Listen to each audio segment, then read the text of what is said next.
আজকে দুপুরের মেনুতে আমার ৩ টা তরকারি থাকবে। ২ টা ইলিশ মাছ দিয়ে, একটা আমার চেপা শুটকি দিয়ে। তো আমি ১ম এই চেপা শুটকিটা রান্না করব। আর এদিক দিয়ে আমি সমস্ত উপকরণ তৈরি করে নিয়েছি। এখন শুধু একের পর এক তরকারিটা রান্না করে নিব। সাথে থাকবে ডাল।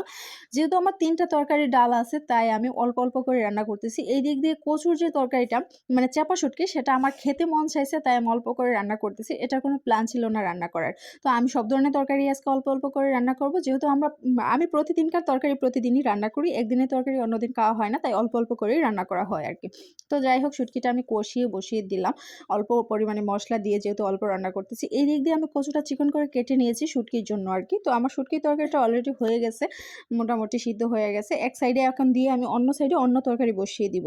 তো আমি কচুর তরকারিটা বসাবো শুটকি, মানে ইলিশ মাছ দিয়ে আরকি। ইলিশ মাছের লেজের যে অংশটা, পিছনের নিচের যে অংশটা আরকি, সেই অংশটা দিয়ে বসাবো। সাথে মাথাটাও থাকবে। মাথাটা আমি কেটে দিব।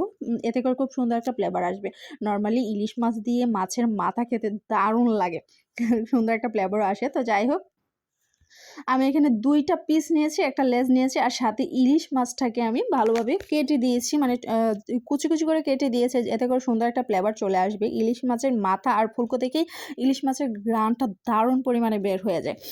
তো যাই হোক, দেখতেই পারতেছেন আমি মাছটাকে কষিয়ে এখন উঠিয়ে নিবো আরকি। আর এই মসলাটার মধ্যেই আমি এখন দিয়ে দিলাম, হ্যাঁ, মানে কচুটা আমি একটু বড় সাইজের করে নিয়েছি। যেহেতু কচুটা ক্ষেতের চাষ করা, তাই খুবই মজার ছিল। কিনা কচু ছিল না আরকি।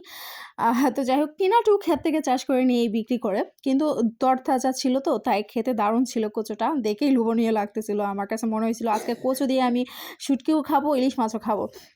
তো যাই হোক, অন্য দিক দিয়ে আমি চলে যাবো আ ই মিষ্টি কুমড়া দিয়ে ইলিশ মাছটা বসাইতে। আমি সরাসরি পিস নিয়ে নিয়েছি মিষ্টি কুমড়ার জন্য। তো যাই হোক, আমি এখানে মসলাটা কষিয়ে মাছটা কষাইতে দিয়ে দিলাম। অন্যদিক দিয়ে আমার কচুটাও হয়ে গেছে অলমোস্ট, দেখতেই পারতেছেন। অলরেডি ইলিশ মাছের সুন্দর একটা ফ্লেভারও বের হয়ে গেছে মাশাআল্লাহ।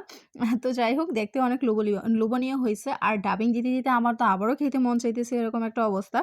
তো যাই হোক, আমি ইলিশ মাছটাকে মিষ্টি কুমড়ার জন্য যে কষাইছিলাম, এটা উপরে উঠিয়ে নিয়েছি। এখন আমি দিয়ে দিলাম একই মসলার মধ্যে মিষ্টি কুমড়াটা কষাইতে। তো আমার মিষ্টি কুমড়াটা কষানো হয়ে গেছে। অলরেডি তেল বেশি উঠছে। আমি সমস্ত কিছুতে আজকে মসলা কম দিয়েছি। কারণ ইলিশ মাছে মসলা যত কম দেওয়া যায় ততই ভালো। কারণ তা না হলে ইলিশ মাছের যে ফ্লেভারটা সেটা নষ্ট হয়ে যায়। স্বাদও কমে যায় আরকি। তো যাই হোক, আমার মসলাটা ইলিশ মাছের মানে মিষ্টি কুমড়াটা কষানো হয়ে গেছে। এখন আমি মাছের পিসগুলা দিয়ে রান্নাটা করে নিবো আরকি। অন্যদিক দিয়ে আমার সমস্ত রান্না হয়ে গেছে। ভাত, ডাল, আসলে এগুলো অফ ক্যামেরায় ছিল। আমি আজকে শো করলাম না, দেখালাম না আরকি। এদিক দিয়ে আমার তরকারিটাও হয়ে গেছে। তো আজকের রান্নাগুলো আমার কেমন হয়েছে অবশ্যই জানাবেন। সবাই ভালো থাকবেন, সুস্থ থাকবেন আশা করি। তো ফলো দিয়ে সাথেই থাকবেন। ধন্যবাদ সবাইকে।